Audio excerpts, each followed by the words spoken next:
Hello students, welcome back to my channel Shubham lecturer, myself Shubham Goswami. Student, आज का ये video class 12 Hindi का एक बहुत ही इंपॉर्टेंट वीडियो है और ये वीडियो उन सभी स्टूडेंट्स के लिए इंपॉर्टेंट है जो 12th में हैं और जिनको इस बार बोर्ड एग्जाम देना है, क्योंकि इस वीडियो में मैं आपके लिए लेकर आया हूं क्लास 12 हिंदी के 21 मोस्ट इंपॉर्टेंट क्वेश्चन, यानी कि 21 ऐसे महत्वपूर्ण प्रश्न जो आपके बोर्ड एग्जाम में लगातार आते हैं और इस बार भी 99% चांस है कि इसमें से बहुत सारे क्वेश्चन आपके बोर्ड एग्जाम में आएंगे। देखिए स्टूडेंट, मेरा काम है आपको क्वेश्चंस को बताना कि कौन कौन से क्वेश्चन इंपॉर्टेंट है। अब आप उसको पढ़ते हैं या नहीं पढ़ते हैं वो आपके ऊपर डिपेंड है, ठीक है। और ये वीडियो इतना ज्यादा इंपॉर्टेंट क्यों है? देखिए, इस वीडियो में मैं आपको 12th हिंदी व्याकरण के 7 टॉपिक्स को एक ही वीडियो में पढ़ाऊंगा, यानी कि 7 टॉपिक मैं एक ही वीडियो में आज पढ़ाने वाला हूं। तो वीडियो को शुरू से लेकर लास्ट तक देखिएगा, वीडियो को लाइक कर दीजिएगा, क्योंकि अब की बार 2023 में आपको टॉपर बनना है, 90% प्लस मार्क लेकर आना है, सिर्फ हिंदी में नहीं पूरे सब्जेक्ट में, ठीक है। क्योंकि स्टूडेंट, आप सभी को समझना चाहिए, आप लोग टॉपर बनकर निकलिए, क्योंकि आपके पेरेंट्स आपको पढ़ा रहे हैं, आप में रुपया लगा रहे हैं, ठीक है। तो वो पैसे कहां से लाते हैं? उनके पैसे को बेकार मत जाने दीजिए, क्योंकि आप जब टॉपर बनकर आएंगे, वो लोग एक आस लगाए बैठे हैं, आपके पेरेंट्स आपके ऊपर आस लगाए बैठे हैं कि मेरा बेटा एक दिन टॉपर बनेगा। तो आप लोग बनकर दिखाइए, क्योंकि जो पढ़ाई आज आपको दर्द लग रही है, अगर इसी दर्द को झेलते रहे तो एक दिन यही पढ़ाई आपकी सबसे बड़ी ताकत बन जाएगी। आप टॉपर बनकर निकलेंगे, जिस भी गली से जाएंगे सभी लोग देखेंगे, अरे वो देखिए टॉपर जा रहा है। तो ऐसा नाम बनाइए, ठीक है। मेहनत करिए, क्योंकि मेहनत नहीं करेंगे तब तक आप टॉपर नहीं बन सकते, ठीक है। तो आप ज्यादा से ज्यादा मेहनत कीजिए, ज्यादा से ज्यादा पढ़ाई कीजिए, ताकि आप अपने इंस्टीट्यूट, अपने माता पिता और हम सभी का नाम रोशन कीजिए, ठीक है। तो सबसे पहले देखिए 21 क्वेश्चन हम इस वीडियो में पढ़ेंगे, ठीक है। कोई भी सब्जेक्ट हो, चाहे जो सब्जेक्ट हो, हिंदी, इंग्लिश, फिजिक्स, केमिस्ट्री, जो भी आपके पास है, हिंदी इंग्लिश है तो हिंदी इंग्लिश को कभी कमजोर मत समझिए। बहुत सारे स्टूडेंट को मैंने देखा है, वो कहते हैं अरे सर, जैसे ही 1 महीना एग्जाम बचेगा हिंदी तो मैं चुटकियों में सॉल्व कर दूंगा, लेकिन ये आपकी गलतफहमी है। हिंदी ही स्कोरिंग सब्जेक्ट होता है जिसमें आप 95 नंबर तक ला सकते हैं, ठीक है। तो क्यों ना हिंदी को पढ़ा जाए। तो चलिए स्टार्ट करते हैं। सबसे पहला, ठीक है, सबसे फर्स्ट टॉपिक जो हमारा है, वीडियो को आप लोग लाइक करते हुए चलिएगा, चैनल पर नए चैनल को सब्सक्राइब कर लीजिएगा, ताकि सभी वीडियो आपको टाइम से मिलते रहें। सबसे पहला टॉपिक हमारा है मुहावरे एवं लोकोक्तियां, ठीक है। इसमें होता क्या है पहले समझिए। मैंने बताया था आपको मुहावरे एवं लोकोक्तियों में आपको प्रश्न दे दिया जाएगा, उसका अर्थ लिखकर वाक्य प्रयोग करना होगा। जैसे देखिए सिंपल सा है, क्वेश्चन कुछ इस प्रकार से आएगा, टोपी उछालना, ठीक है, ऐसे क्वेश्चन रहेगा, लिखा रहेगा, आपसे कहा जाएगा इसका अर्थ लिखकर वाक्य प्रयोग कीजिए, ठीक है। तो बहुत सारे ऐसे वीडियोस मैं बना चुका हूं, ठीक है। तो देखिए टोपी उछालना का अर्थ होता है बेइज्जत करना, ठीक है। क्या होता है इसका अर्थ? बेइज्जत करना। तो देखिए इसका वाक्य प्रयोग क्या हो जाएगा? वाक्य प्रयोग ऐसे हेडिंग डालेंगे, लिखेंगे तुम्हारे पास पैसे हैं। इसका अर्थ यह नहीं है कि तुम सबकी टोपी उछालते रहो, यानी कि तुम्हारे पास पैसे हैं तो इसका अर्थ यह नहीं है कि तुम सबकी बेइज्जती करते रहो, ठीक है, ये कहा जा रहा है। तो जो क्वेश्चन है टोपी उछालना, वो इस वाक्य में अगर आ गया तो आपका वाक्य प्रयोग सही है, लेकिन सही सही कीजिएगा, ठीक है। समझ में आया? तो टोपी उछालना, इसका अर्थ पहले लिखिएगा बेइज्जत करना, फिर वाक्य प्रयोग हेडिंग डालकर लिखिएगा तुम्हारे पास पैसे हैं।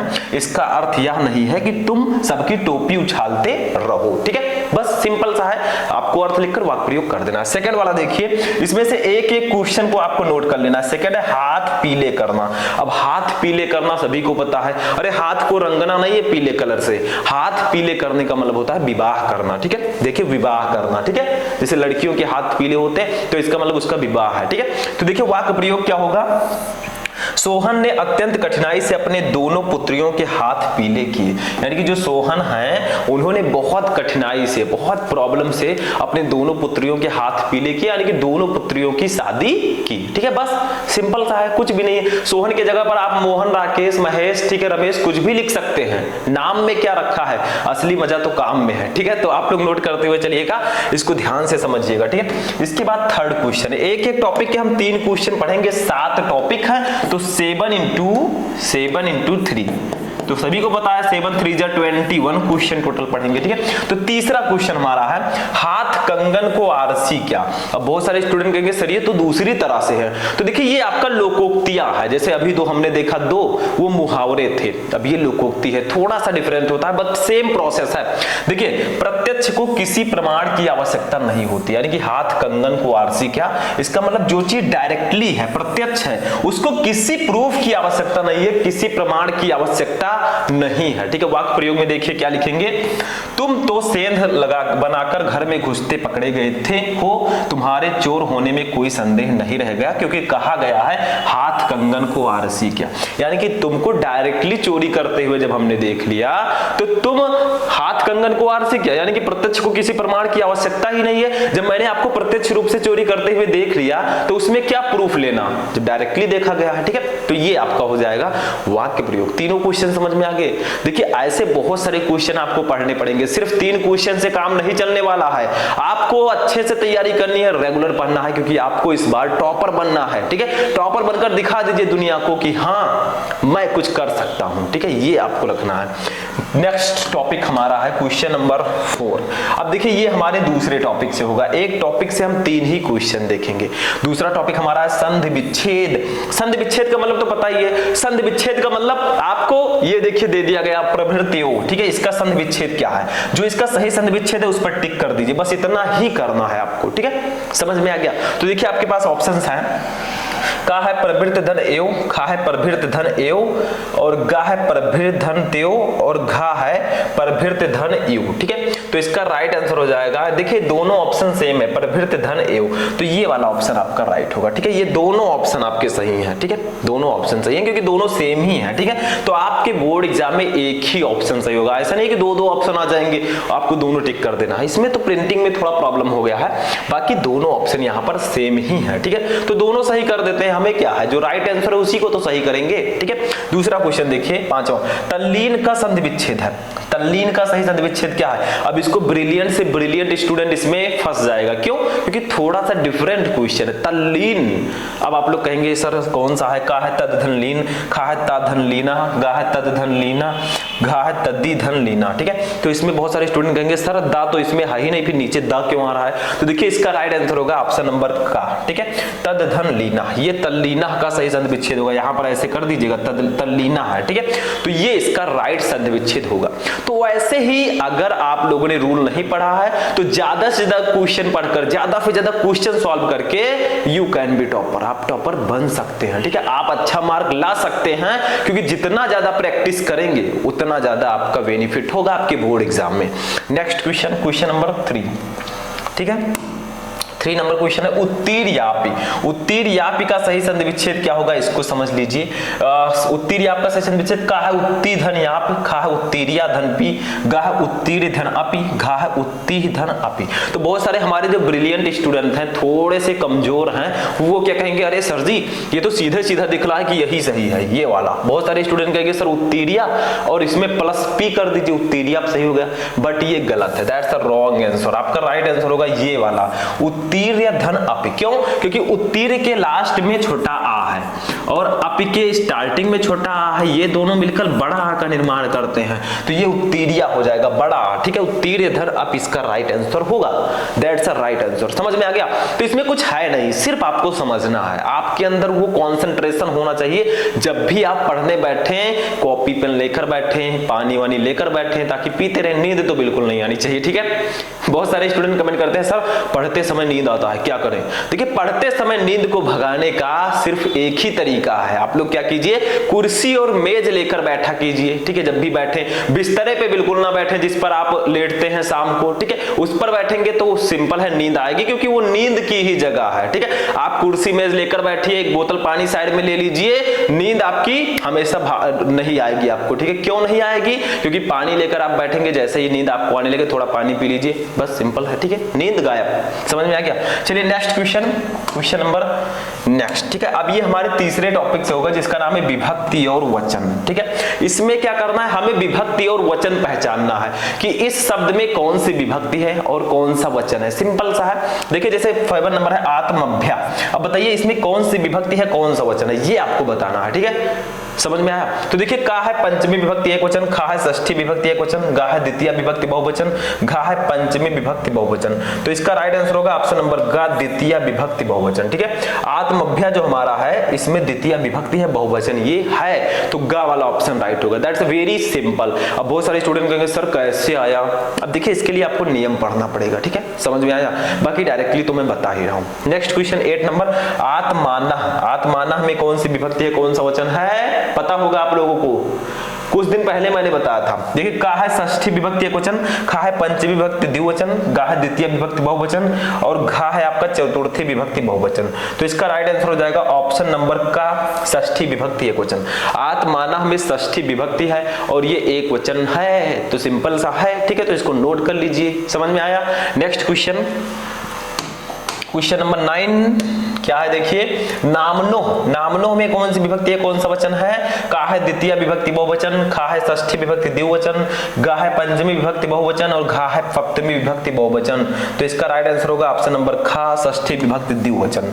नामनो जो है इसमें षष्ठी विभक्ति है और ये द्विवचन है, तो राइट आंसर होगा षष्ठी विभक्ति द्विवचन। ठीक है, तो ऑप्शन नंबर खा राइट हो जाएगा। That's a very simple question, simple answer. ठीक है, और सिंपल तरीके से आपको समझ में भी आना चाहिए। ठीक है, क्योंकि जब तक आप नहीं समझेंगे हमारे समझाने से कोई फायदा नहीं है। ठीक है, क्योंकि मैं आपको समझाने के लिए ही हूं। अगर समझ में आएगा तो ठीक है, नहीं समझ में आए फिर से समझिए। ठीक है, नेक्स्ट क्वेश्चन, इसको भी नोट कर लीजिए। नेक्स्ट क्वेश्चन देखते हैं।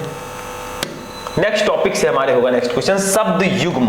शब्द युग्म का मतलब क्या होता है? युग्म, युग्म का मतलब पेयर यानी कि जोड़ा, शब्दों का जोड़ा। उसका मीनिंग आपको सही सही बताना है कि इसका सही अर्थ क्या होगा। That's a simple. जैसे देखिए अग, अघ, ये दोनों अलग अलग है थोड़ा, गा है इसमें घा है। अब बताइए इसका राइट आंसर क्या होगा, यानी कि इसका मीनिंग सही वाला कौन सा होगा? याद रखिएगा, जो पहले है इसका मीनिंग पहले होगा, जो बाद में उसका मीनिंग बाद में होगा। तो देखिए अग, अघ, ठीक है, का है आगे और पीछे, खा है अचल और पाप, गा है नया और पुराना और घा है संपूर्ण और पुण्य। ठीक है, तो इसका राइट आंसर होगा ऑप्शन नंबर खा, अचल और पाप। देखिए अग, अघ का मतलब होगा अचल और पाप। अब बहुत सारे स्टूडेंट कहेंगे इसका मतलब, देखिए अग जो है इसका मतलब होगा अचल, जो पहले उसका अर्थ पहले होगा। अघ जो है इसका अर्थ होगा पाप, तो अचल और पाप इसका राइट आंसर हो जाएगा। That's a very simple. ठीक है, तो इसको नोट कर लीजिए।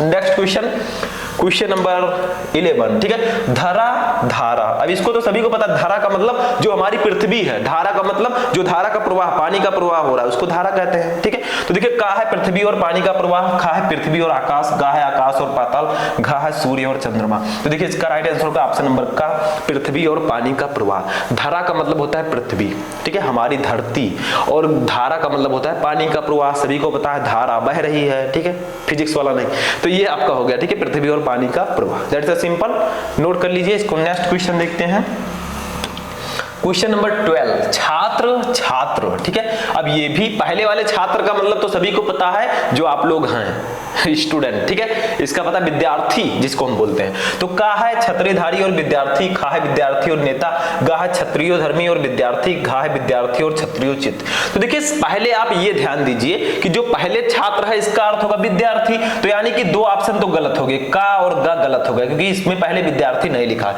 अब खा और घा वाले में आपको पहचानना है कौन सा लाइफ लाइन लेना चाहेंगे। 50-50 लेंगे तो आपको पता चल जाएगा। ठीक है, कौन बनेगा करोड़पति वाला। तो देखिए इसका राइट आंसर होगा ऑप्शन नंबर घा। ठीक है, घा वाला ऑप्शन राइट होगा, विद्यार्थी और क्षत्रियोचित, ये होगा राइट आंसर। ठीक है, किसका? छात्र, विद्यार्थी, इसका छात्र और छात्र का, इसका मतलब होता है विद्यार्थी, इसका मतलब होता है क्षत्रियोचित। That's a simple. ठीक है, तो इसको भी नोट कर लीजिए। तब हम नेक्स्ट टॉपिक देखते हैं अपना क्वेश्चन नंबर 13। नोट कर लीजिए इसको, नोट कर लिए स्टूडेंट। चलिए नेक्स्ट क्वेश्चन देखते हैं, क्वेश्चन नंबर 13। देखिए क्या है, अब ये है शब्द अर्थ। अब शब्द अर्थ का मतलब हमारे बहुत सारे स्टूडेंट हैं जो नहीं जानते होंगे। शब्द अर्थ का मतलब होता है, जैसे आप लोग अनेकार्थी शब्द पढ़ते हैं, एक ही शब्द के कई नाम, कई अर्थ। ठीक है, उसी को हम बोलते हैं शब्द अर्थ, यानी कि अनेकार्थी शब्द इसको बोलते हैं। जब हम छोटे थे तो पर्यायवाची शब्द बोलते थे। ठीक है, वही है यहाँ। देखिए पवन, पवन को हम क्या क्या किस नाम से जानते हैं? वायु को भी पवन कहते हैं। ठीक है, वायु, सांस, ठीक है, सांस, प्राण वायु, प्राण वायु, ये कई अर्थ हैं इसके, प्राण वायु। ठीक है, तो पवन को हम किन किन नामों से जानते हैं? वायु, सांस, प्राण वायु। ठीक है, इसके कई अर्थ हैं, कई नाम है, वही हमें यहाँ पर लिखना है। जब देखिए निशाचर, निशाचर को हम क्या बोलते हैं? राक्षस भी बोलते हैं। ठीक है, राक्षस, उल्लू भी बोलते हैं। उल्लू, देखिए क्या होता है, जो हमारे उल्लू होते हैं उनको रात में दिखाई देता है। रात का मतलब इसका पर्यायवाची होगा निशा, निशाचर, ठीक है, रात में इनको दिखाई देता है। राक्षस और उल्लू इसका राइट आंसर हो जाएगा। ऐसे देखिए हमारा नेक्स्ट है 15 नंबर कंचन। कंचन को हम सोना भी बोलते हैं, ठीक है, सोना, धतूरा, धतूरा, धन, ठीक है। तो इसके कई अर्थ लिख सकते हैं, एक शब्द के कई अर्थ, वही मैंने यहां पर लिख दिया है। तो ये होगा शब्द अर्थ, that's a very simple, no problem, क्योंकि बहुत ही इजी है। तो इसको भी नोट कर लीजिए। चलिए नेक्स्ट क्वेश्चन देखते हैं, नोट कीजिए। अब देखिए नेक्स्ट क्वेश्चन हमारा क्या है, आप लोग रोक कर वीडियो नोट कर लिया कीजिए, ठीक है, मेरे लिए मत रुकिए, आप नोट कर लिया कीजिए रुक कर। देखिए नेक्स्ट है अनेक शब्दों के लिए एक शब्द, यानी कि अनेक शब्द के लिए आपको एक शब्द बताना है, ठीक है, एक शब्द चुनना है। जैसे देखिए किसी बात पर बार बार जोर देना, इसको हम एक शब्द में क्या कहते हैं, जैसे मैं किसी बात पर बार बार जोर दूं, ठीक है, उसको हम लोग एक शब्द में बोलते हैं आग्रह, ठीक है, आग्रह। जिसे इंग्लिश में बोले तो अपील, ठीक है। आप लोग जब क्रिकेट मैच जो देखते होंगे, हमारे क्रिकेट प्रेमी हैं जो, उनको पता होगा अपील करते हैं जब आउट हो जाता है कोई बैटर एलबीडब्ल्यू, तो बॉलर क्या है, अपील करता है, उससे आग्रह करता है, वो बार बार जोर देता है कि ये आउट है, ठीक है, तो वो आग्रह कर रहा है। तो किसी बात पर बार बार जोर देना, इसको एक शब्द में कहेंगे आग्रह, या इंग्लिश में बोले तो अपील, ठीक है। नेक्स्ट, ऐसा प्रबंध का है जिसमें जीवन का आंशिक वर्णन हो, यानी कि ऐसा प्रबंध काय, ऐसी रचना जिसमें जीवन का आंशिक वर्णन हो, इसे एक शब्द में हम क्या बोलेंगे, इसे हम लोग बोलेंगे खंड काव्य। सॉरी यहां पर थोड़ा सा मिस्टेक, देखिए खंड काव्य, ठीक है। खंड काव्य जो होता है इसमें जीवन के आंशिक रूप का वर्णन होता है, यानी कि जिसमें जीवन के आंशिक वर्णन होता है खंड काव्य में। आपके हिंदी में है खंड काव्य, ठीक है। अब आप लोग कमेंट करके बताइए कि आपके सिलेबस में कौन सा खंड काव्य है, क्योंकि ये जिला वाइज अलग अलग होता है। नेक्स्ट देखिए, जिसके हृदय में ममता ना हो उसे हम लोग बोलेंगे निर्मम। जिसके हृदय में ममता ना हो वो बेचारा है निर्मम, बिना ममता वाला, ठीक है। तो जिसके हृदय में ममता ना हो उसे हम लोग बोलेंगे निर्मम, ठीक है। तो इसको नोट कर लीजिए, तीनों क्वेश्चन नोट कीजिए, that's a very important question. पहला आग्रह, ठीक है, खंड का निर्मम। नेक्स्ट क्वेश्चन, क्वेश्चन नंबर, ये हमारे लास्ट पेज है, ठीक है। इसमें हम पढ़ेंगे वाक्य संशोधन। वाक्य संशोधन का मतलब इंग्लिश ग्रामर में आप लोग पढ़े हैं सिंटैक्स। सिंटैक्स का मतलब क्या होता है, करेक्शन ऑफ सेंटेंसेस। वाक्य में कोई गलती है उसको सही करके लिखिए, वही है हमारा वाक्य संशोधन। जैसे देखिए, उस बेचारे के शरीर पर केवल वस्त्र मात्र थे।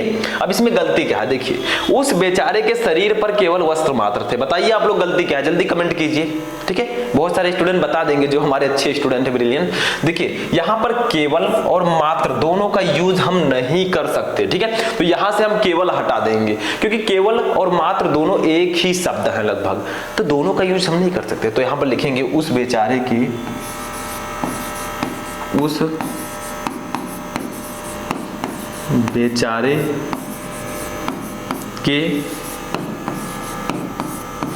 शरीर पर, ठीक है, वस्त्र मात्र थे, मात्र बचे थे, मात्र बचे थे, ठीक है। तो ये आपका राइट आंसर होगा, उस बेचारे के शरीर पर वस्त्र मात्र बचे थे। केवल को हटा दीजिए, ठीक है, केवल को गायब कर दीजिए। तो ये आपका हो जाएगा 19 नंबर, ठीक है। नेक्स्ट हमारा देखिए, प्रधानमंत्री ने भाषण दिए थे। अब बताइए कितने प्रधानमंत्री हैं, एक ही होंगे। तो प्रधानमंत्री ने भाषण दिया था, इस तरह से रहना चाहिए। प्रधानमंत्री ने भाषण दिए थे, गलत वर्ड है। प्रधानमंत्री ने भाषण दिया था, ये दैट्स रॉन्ग। यहां पर हम लिखेंगे, ठीक है, ये देखिए इसको मिटाकर प्रधानमंत्री ने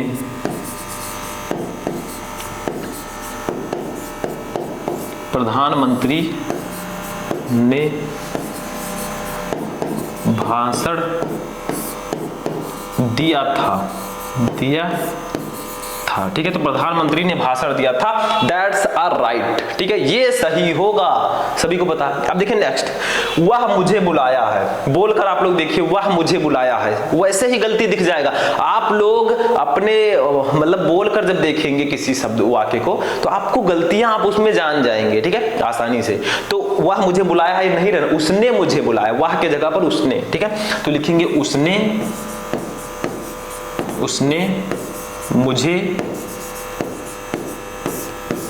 बुलाया है, ठीक है।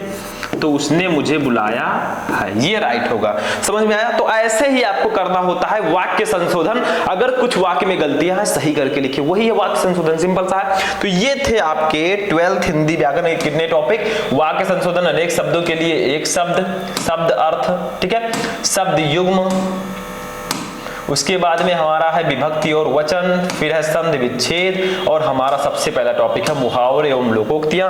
ऐसे ही हमने 12th हिंदी व्याकरण के 21 क्वेश्चन को पढ़ा, 7 टॉपिक्स को पढ़ा। अब हमारे स्टूडेंट हैं जो प्यारे प्यारे, वो लोग कहेंगे बताइए आप लोग कि इन 21 क्वेश्चन में से कितने क्वेश्चन आपको ऑलरेडी पता थे।